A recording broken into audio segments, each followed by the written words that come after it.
In 2011, in November, police rounded up the remaining protesters in New York City's Zuccotti Park. The movement, the Occupy movement, which inspired the world with its iconic chant of "We are the 99%," had largely failed to make any impact on the organizations, the corporations that they were protesting that caused an entire global economic collapse. And, adding insult to injury, notable musician, artist, and I would argue sage philosopher, Jay-Z, his brand, Rocawear, released these awesome Occupy All Streets shirts for sale. And of course, people that supported the Occupy movement snatched them up. That is, until they realized that none of the proceeds were actually going towards the Occupy movement. Instead, this was another example of the 1% profiting off the remaining 99. Many of us have purchased things that may be the colors green, red, rainbow, or carry the labels sustainably made, ethically made, environmentally friendly, eco-certified, environmentally sustainably eco-certified and made. We buy things, oftentimes, we use our purchase power to support the causes that affect our very beings. But today I want to go beyond that purchase power. I want to take a look at the intersection between activism and big business. And I want to see how we can leverage that to drive truly sustainable change. In 2008, I left my job in Bangkok to go to the University of Kansas to study activism. You see, in a global economic collapse, the job prospects aren't looking great. So going back to school seemed like a pretty good option. And when I went back, I studied activism and I found that there's some really interesting things about our relationship between protest and purchase. In fact, they date all the way back to the 1800s. In the 1800s, there's this not so great guy, Sir Charles Cunningham, and get this, his last name was Boycott. And yes, that's where we get the term from. Sir Charles Cunningham Boycott and a bunch of protesters in Ireland organized to protest his poor working practices. Until about the 1960s, where we have boycotts, strikes, white label campaigns, and a number of other things, we see the idea of a group of people organizing and protesting, oftentimes against big business.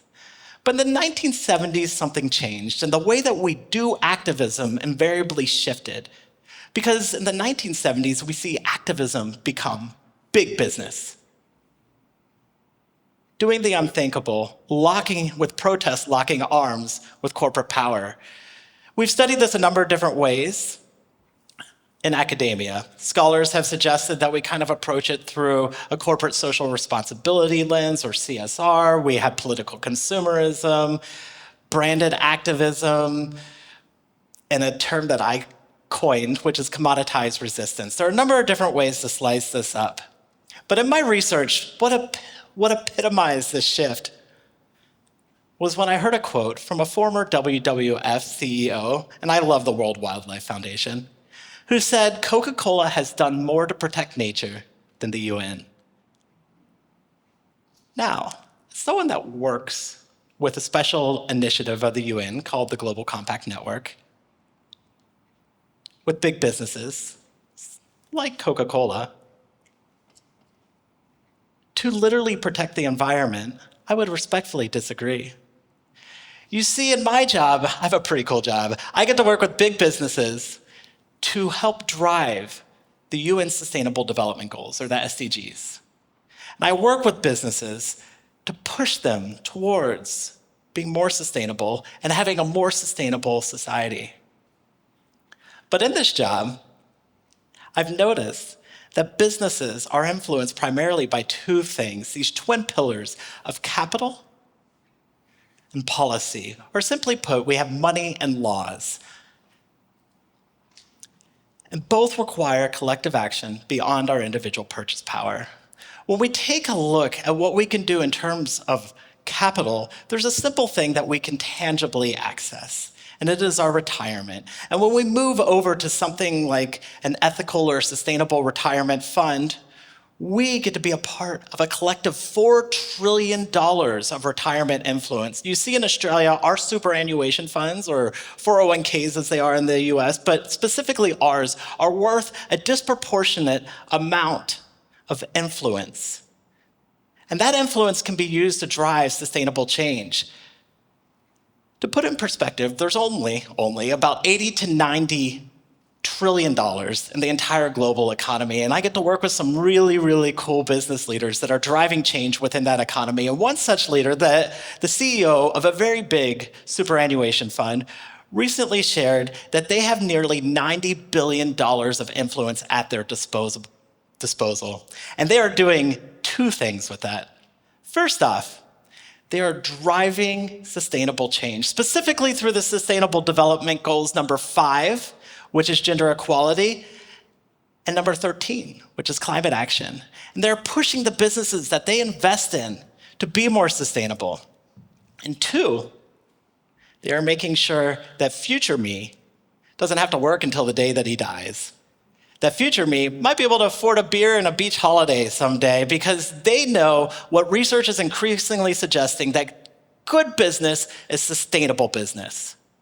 In fact, a recent study suggested that our own UN Global Compact Australian participants who align with our ethical business practices, who are driving the Sustainable Development Goals, outperform their peers in shareholder returns by up to 5% per year. Because good business is sustainable business. Now, I should disclaim that this is not financial advice. This is a TED Talk. This is activist advice. But put your money where your mouth is. You are more than your purchase power, and simple things like changing your super to sustainable super can make a big difference. And on the laws side, on how we influence policy, use your collective voices to evoke that change. Recently, a really interesting and nerdy law was passed that forces businesses to disclose their climate impact at the same time as they disclose their financial. Now, those financials, those profit and losses, you have a board that is legally responsible to accurately share those financials, right? And the board is are the bosses of the CEO. And now they are legally at risk of being liable to be legally prosecuted if they mislead us on their climate claims, right? And so those investors and those lenders that help keep those businesses' lights on can now see how sustainable that business is going to be in the long run. And that also gives those boards, those people on those boards that are affecting change within those organizations, a lot of leverage. One board member who's on the board of one of the world's largest organizations recently shared with me that this transparency and climate impact gives them the leverage that they need to transform their organization and take one of the world's biggest companies down to zero emissions in just over 5 years. And that is incredible, and that's what we can do when we work collectively to affect sustainable change, especially in business. So while we may never be a CEO, a board member of a transnational corporate, or a policymaker, we can be a part of trillions of dollars of activist influence. We can use our voice and our voting power to affect laws that push businesses to be more sustainable. And we don't need to feel guilty about buying our eco-friendly soaps and hygiene products and underwear or whatever else that is sustainably made. We can feel good about that, but we can also know that we are more than our individual purchase power, because when we act collectively, when we work together, we become the beings of sustainable change. Thank you.